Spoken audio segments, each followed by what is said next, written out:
పొలం కింద పిచ్చుక కుటుంబం. తుని పిచ్చుక, రాజు పిచ్చుక ఇద్దరూ చాలా కష్టపడే మనస్తత్వం ఉన్నవాళ్ళు. వాళ్ళ కూతురు బుజ్జి పిచ్చుక కోసం చాలా కష్టపడుతూ ఉంటారు. వాళ్ళకొక చిన్న ఇల్లుంటుంది. ఆ ఇంట్లో ఉంటూ వాళ్లకున్న పొలాన్ని సాగు చేసుకుంటూ చాలా ఆనందంగా నివసిస్తూ ఉంటారు. అలా రోజులు గడుస్తూ ఉంటాయి. రాజు పిచ్చుక వాళ్ళకి భూమిపైన పెద్దగా ఆదాయం లేకపోయినా కానీ బుజ్జి పిచ్చుక భవిష్యత్తును ఆలోచించుకుంటూ పొలం పనులే చేసుకుంటూ ఉంటారు. ఎండాకాలం వస్తుంది. దానితో తుని పిచ్చుక వాళ్ళ ఇల్లు చిన్నదిగా ఉండి పాత ఇల్లు కావడంతో సరైన సదుపాయాలు లేక చాలా వేడిగా ఉంటుంది. అయినా కాని వేరే దారి లేక ఆ ఇంట్లోనే ఉంటూ ఉంటారు. అమ్మ బాబోయ్, ఎండలు పెరిగిపోతున్నాయి. అవునండి, అస్సలు ఇంట్లో చల్లగా ఉండడం లేదు. ఉండలేకపోతున్నామనుకో. ఏం చేస్తాం తుని, అలా అని ఇంటికి ఏమీ చేయించలేం. అందుకేనండి, మన కోసం కాకపోయినా బుజ్జి ఉంది కదా, అదే భయం. ఎండలొస్తే అది చాలా ఇబ్బంది పడుతుంది.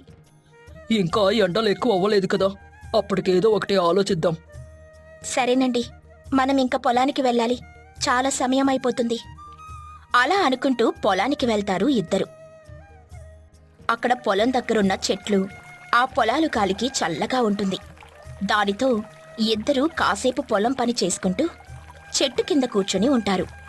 తుని, నేను వెళ్ళి పొలానికి నీళ్లు పెడతాను. చాలా ఎండగా ఉంది కదా, నువ్విక్కడే ఉండు. సరేనండి, జాగ్రత్తగా చూసుకోండి. కాసేపుండి నేను వస్తాను. అలాగే. ఎండలకు నీళ్ళెన్ని పెట్టినా కూడా అస్సలు ఉండట్లేదు. అలా రాజు పిచ్చుక పొలానికి నీళ్లు పెట్టడానికని వెళ్తారు. తుని పిచ్చుక చెట్టు కింద కూర్చునుంటే అప్పుడే అక్కడికి చిచ్చుకాకి వస్తుంది. ఏంటి తుని, ఎంత ఎండలో కూడా పొలానికి వచ్చేసావా? మరి రావాలి కదా చిచ్చు, ఎండగా ఉందని కూర్చున్నాను. రాజుగారు నీళ్లు పెడుతున్నారేమో. అవును చిచ్చు, అయినా ఏ మాటకా మాట, మా ఇంట్లో కన్నా ఈ పొలం చెట్ల దగ్గరే చల్లగా ఉంది. నిజమే తుని, నేను అదే అనుకుంటున్నాను. ఇలా పొలం దగ్గరే మనకి ఇల్లులుంటే బాగుండేది, చల్లగా ఉండేది. అవునవును, మా ఇల్లు సరిగ్గా లేదు. ఎప్పటికైనా ఇలానే ఎక్కడో ఒక చోట ఇల్లు కట్టుకోవాలి.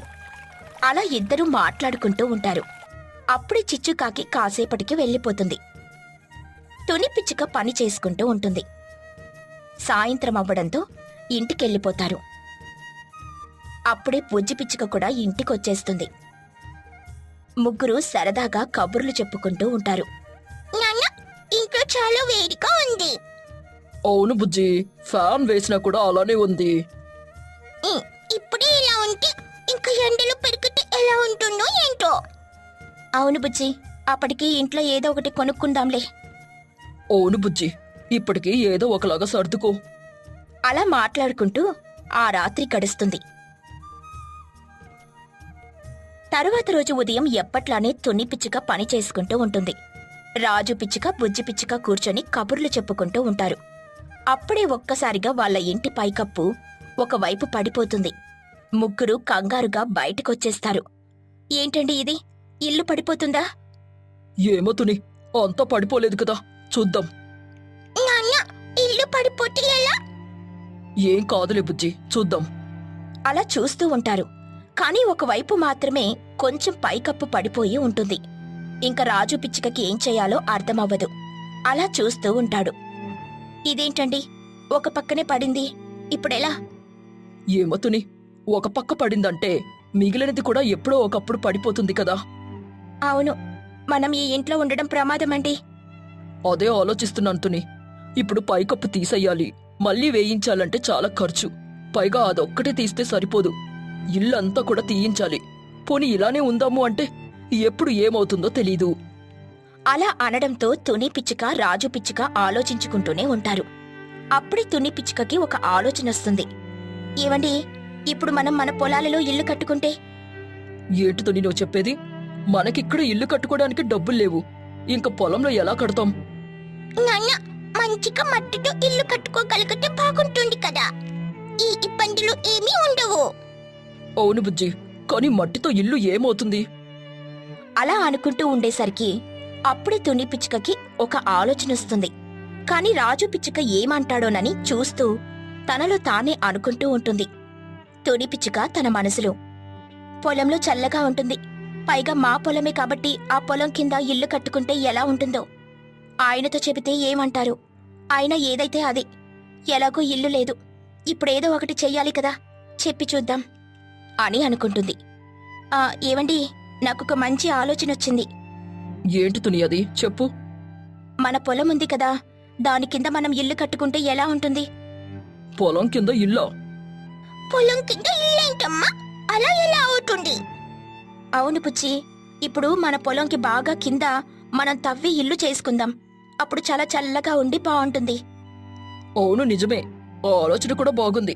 ఇల్లు కట్టుకోవాలని అనే బాధ కూడా ఉండదు. అలాగే ఈ ఎండలో చల్లగా కూడా ఉంటుంది.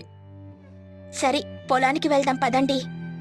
అలా ముగ్గురు పొలంలో తవ్వడానికని అన్ని సామాన్లు తీసుకుని వెళ్తారు.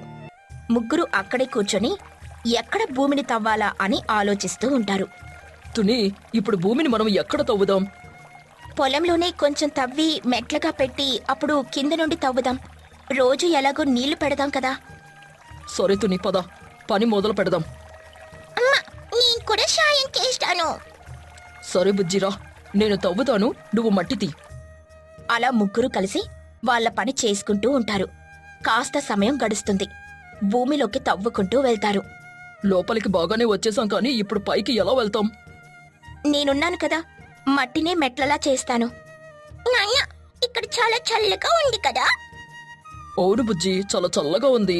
ఇంక రోజు ఇలానే ఉంటుంది. అవును, అసలు ఎండవేడి కూడా తెలియట్లేదు. సరే సరే, తొందరగా పని చేసుకుందాం. లోపల భూమిలో తవ్వడం మొదలు పెడతారు. కాసేపటికి పనంతా పూర్తవుతుంది.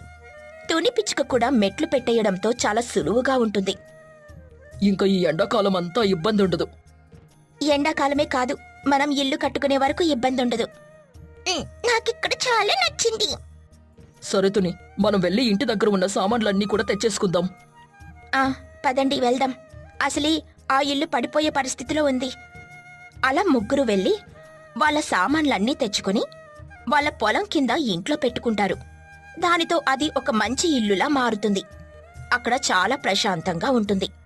ముగ్గురు సరదాగా కూర్చొని కబుర్లు చెప్పుకుంటూ ఉంటారు. అబ్బా, ఇప్పుడిది ఇల్లులా ఉంది. ఇదే మన కొత్త ఇల్లు. ఎండ ఉండదు, గోలా ఉండదు. అవును నిజమే, ప్రశాంతంగా ఉండొచ్చు. తుని, నీకసలు ఈ ఆలోచన ఎలా వచ్చింది? నిన్న చిచ్చుని కలిశాను. అప్పుడు ఈ పొలంలోనే చల్లగా ఉంది, ఇక్కడ ఇల్లుంటే బావుండేదని అంది. అలా నాకు ఈ రోజు ఈ ఆలోచన వచ్చిందండి. అమ్మా, నీకు చాలా తెలివుంది. మరి ఏమనుకున్నావు బుజ్జి? ఖర్చు లేకుండా ఇల్లు కట్టుకునేలా చేసింది. అలా మాట్లాడుకుంటూ ముగ్గురు నవ్వుకుంటారు. బుజ్జి పిచ్చుక మాత్రం వాళ్ళ కొత్త ఇల్లు చూసుకుని మురిసిపోతూ ఉంటుంది. ఏంటి బుజ్జి, ఇల్లు బాగా నచ్చిందా? బాగా నచ్చిందమ్మా, చాలా బాగుంది. ఈ రోజు నుండి పొలానికి వెళ్ళాలి అనే కంగారుండదు. ఇలా మెట్లెక్కితే అలా మన పొలం రోజు కావాలనుకున్నప్పుడల్లా చూసుకోవచ్చు. నిజమే తుని, నచ్చినప్పుడు చూసుకోవచ్చు, లేదంటే ప్రశాంతంగా ఇంట్లో ఉండొచ్చు. ఏ గొడవ ఉండదు. ఇక్కడ ఇల్లు చల్లగానే ఉంది, కానీ ఇంకా చల్లగా ఉండాలి కదా. అవును. ఏమండి, ఈరోజు మనం పొలానికి నీళ్లు పెట్టలేదు కదా, అందుకేనేమో ఇలా ఉంది. అవును తుని, ఎండ కూడా బాగా ఎక్కువైంది. లోపల తెలియట్లేదు, కానీ చాలా ఎండగా ఉండుంటుంది. నాన్న, నీళ్లు పెట్టు, అప్పుడు మనకి కూడా చల్లగా ఉంటుంది. వెంటనే రాజు పిచ్చుక పైకి వెళ్లి పొలానికి బాగా నీళ్లు పెడతాడు. దానితో ఆ నీళ్లు వాళ్ళ పొలం కిందున్న తుని పిచ్చుక వాళ్ళ ఇల్లు చాలా చల్లగా ఉంటుంది. అబ్బా, ఏసీ అక్కర్లేనంత చల్లగా ఉంది. అవునమ్మా, మనకసలు ఫ్యాన్ కూడా అక్కర్లేదు. ఈ ఇల్లుతో చాలా ఖర్చులు తగ్గాయి. అలా అనుకుంటూ ఆ పొలం కింద ఇంట్లో చాలా ఆనందంగా ఉంటారు తుని పిచ్చుక వాళ్ళు. ఆడపిల్లలు నచ్చని